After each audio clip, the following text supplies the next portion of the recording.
Good afternoon. I took a closer look at Apple's Photos app, and Samsung's is better.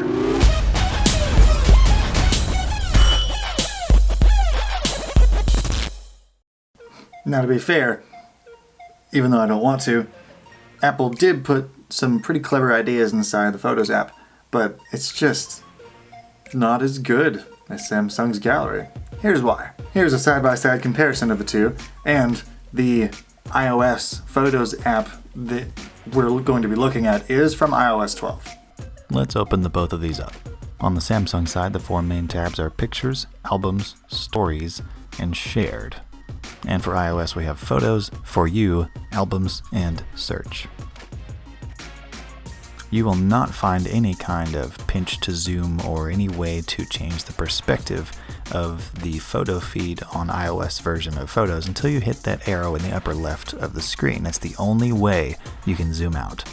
Samsung, on the other hand, you can pinch to zoom at any point in either the Pictures feed or the Albums feed to change the size of the thumbnails to get either a closer look or more of a bird's eye view to find exactly what you're looking for.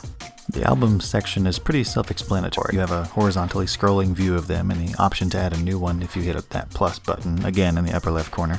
There's no option to add an album to your iCloud storage from here, though. Scrolling down, you'll find the People and Places albums that are automatically created for you. And still further, you'll find the Media Types categories, which is admittedly pretty cool and something that I'd like to see on Samsung's Gallery app. Samsung's album list, again able to pinch and zoom to the layout of your choice, but doesn't show any more info than that. However, Samsung has designed the Gallery app to display albums in such a way that if you decided that screenshots and edited videos are albums that you use on a regular and often basis, you can simply tap and hold on one of those albums and then use the right-hand side to reorder that album so it'll always be near the top. The For You section is only a collection of media you have on your phone from specific days that your phone has put together for you. That's about it. Samsung's Stories section does essentially the same thing. The search function is also pretty self-explanatory, also giving you multiple categories the phone automatically creates for you. However, it's always available on the Samsung Gallery, regardless of which tab you're in, which is nice. Shared folders are that last tab, whereas the iPhone has no such tab, though share folders are possible. Not only do you have to be at a certain zoom level to select any photos, when attempting to select more than one photo, there is no tap and hold function anywhere. You have to press the select button in the upper right corner, and then you can either tap or tap and drag to select multiples. While Samsung enables you to long press or to long press and drag to select multiples, regardless of if it's whole albums at a time you want or just a few pictures. Way easier this way. To do some photo management and move these from your main camera album where they'll always be, regardless of whether you want them to be there or not, you have to select them and then hit either Add To go directly to the album selections, or the Share button and then Add to Album. If you want to move them from one album to the other, you have to select them and then hit Delete, and then it will ask you if you want to remove them from the album or delete them entirely.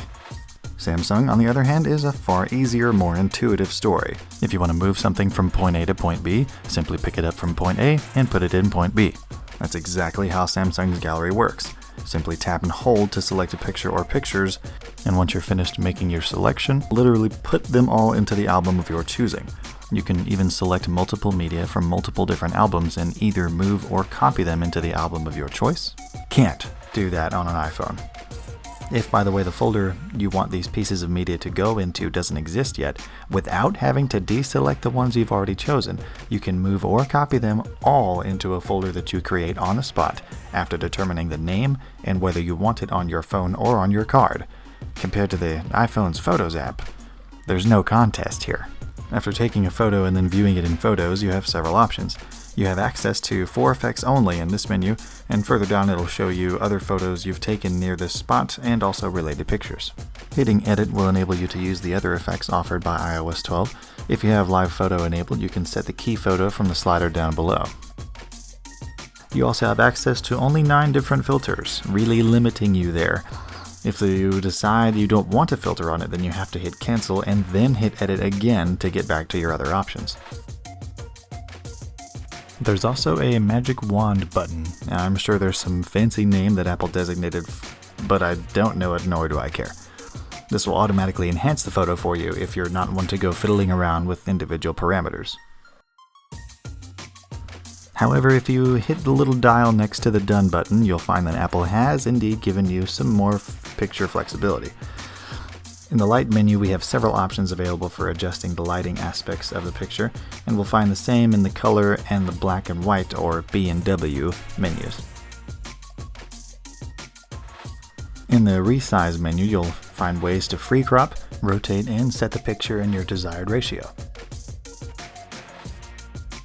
If you want to do anything else to your picture beyond the things I've listed so far, you'll have to hit Done and then hit Edit yet again to get back to your other options. What the f? Then if you hit that circular ... button at the top right by the magic wand, you get that markup menu and nothing else, which is kind of senseless. Anyways, enabling markup will trash all of your live photo goodness, so if you like live photo, then don't expect to be able to write on your picture. After hitting OK, we come to this menu, greeted by 5 markup tools and a plus button that when pressed shows us a few more options. You can add text of your choice of size and color, but you have to tap on the text and then hit Edit to determine what it says. Then you have to tap somewhere outside the text to make the keyboard go away, and then tap the text again to get the other options to come back, like changing color, size, font, of which there are only 3 choices. Text color doesn't give you many choices either, not even when you hit the color wheel. It just gives you an extended palette of sorts. Back to the other markup tools, you have your standard marker with 5 different thickness options and opacity. You have a highlighter that you can do the same with, a pencil tool that I find completely pointless, and an eraser that erases everything by stroke instead of by pixel, which I did not expect Apple to be smart enough to include. He's a sticker, Apple. There's a Lasso Tool that allows you to move the markings you've already made, but only if you tap and drag from within the lasso you made. If you tap outside of it, the selection will be gone and you'll have to do it again. Say if you have pressed the plus sign and want to add one of those 4 shapes at the bottom, the arrow is pretty helpful, I must say. Being able to determine directly where it starts, curves, and stops is very nice indeed. Also, there are some hidden shapes in there too that you can change it to that will retain that shape. But what if you want to put more markings on it that aren't shapes? If you hit Done, it goes back to the photo itself and assumes you're done with the entire edit. If you hit Cancel, it cancels that curvy area you just made. You have to tap somewhere on the picture that isn't the arrow to get the other options to come back up. Once you're done, you can hit Done, and then Done again to return to the gallery. If you decide you don't like all those changes, you can go and hit Edit again and press Revert down at the bottom, which erases all of your edits. Samsung takes a more direct approach in giving you most of the editing options right there when you're looking at the photo, including the cropping tool. And instead of giving you a menu to pick which ratio the picture is going to be in, the grid will automatically snap and show you which ratio it is as you're resizing it. You also have tilt control and a handy button to press to put it into that 1:1 scale for those Instagram posts. You have a lot more options when it comes to filters, including a way to manage the ones you see and the order in which they appear, and a way to download more if you so desire. You have a generous supply of stickers that you can apply multiple times to the picture, as well as resize and rotate. And there's also the ability to add text, as well as pick a background for it and pick the color of that background. And you can resize, rotate, and reshape it the same way as you could the stickers. You also have the ability to choose the alignment of it, and you have a few more selections of font than you do with the iOS version. You have the same basic suite of markup tools, except the pixelation brush. This is something that I found fascinating. So if there's a license plate or a logo that's offensive or anything that you don't want to be seen or can't have seen, just mark over it with the pixelation pen and you're good to go. You won't find that on an iPhone.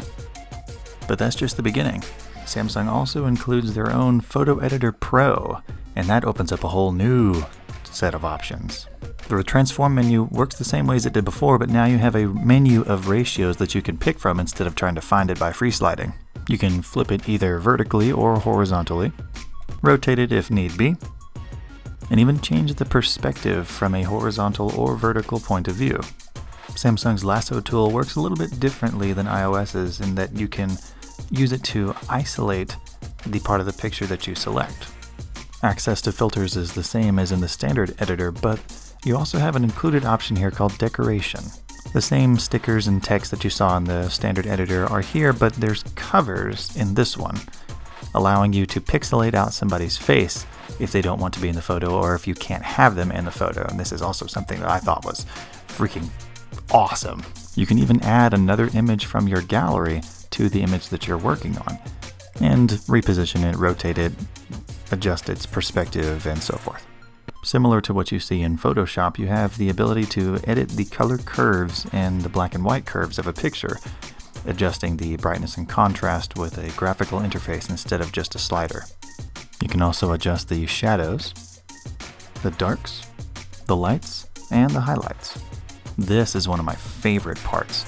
Not only can you adjust the colors that you see here, but if you pick the dropper tool at the right, you can pick out any color in the picture and then adjust its hue, saturation, and luminance. So you can make grass greener, make sunsets more colorful, or make flowers pop a lot more without adjusting the entire picture's saturation. And then there's a way to to digitally adjust the backlight, which can bring out some of the dark shadows in the background if you have them. Apple users, do you want to know how much storage it takes up on your limited storage phone? What file format it is? What resolution it is? What the aperture was when you took it? The ISO? What camera was it shot on? What's the exposure time? What's the focal length? What's the white balance? Was the flash on or off? Sorry, Apple doesn't think you are smart enough to handle all those numbers. Your poor little brain couldn't process them, or we'd be disappointed by them and, heaven forbid, consider other phone options. Unlike Samsung, which gives you all of these options with a simple swipe up. This took way more effort than I thought it was going to. But either way, I hope it was eye-opening, or at least mildly interesting. Some other people that I find more than mildly interesting are the Scotties on Patreon, paying anywhere from $10 or up per month, and those are Unit Omega, Anthony Jackson, Christopher Caswell, Sin O, Eric Price, Josh Utley, Kyler, Nick Hawks, Spidget, Stephen Nichols, and Stuart Glover. I stay with my Scotties. My Scotties are my boys. I ride with them. And I put that on the generation. And for the Beamers, the ones paying anywhere from $1 to $2 a month, those are David Larson, Excelsior, Encrypted Money, Nicholas Clark, and we have another new one. Welcome, Roman van Broekhuizen. I really hope that I pronounced that correctly. Stay snapping, saving, moving, marking up, and sharing photos, and stay beaming.